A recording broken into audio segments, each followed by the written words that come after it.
மத குருவான குரு கோபிந்த் சிங்கின் 350வது பிறந்த தினமான இன்று அவரை பற்றிய தொகுப்பை தற்போது பார்க்கலாம்.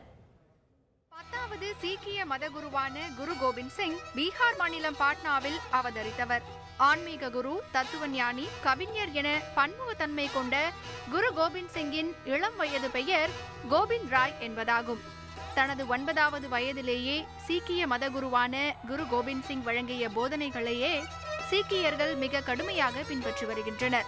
கர்த்தா, கரீம், ரசாக், ரஹீம் என பல பெயர்களில் அழைத்தாலும் இறைவன் ஒருவனே எனவும் படைப்பது, பலன் பெறுவது, வழங்குவது, இரக்கம் காட்டுவது என அனைத்தையும் செய்வது அவனே என்பது குரு கோபிந்த் சிங்கின் போதனை.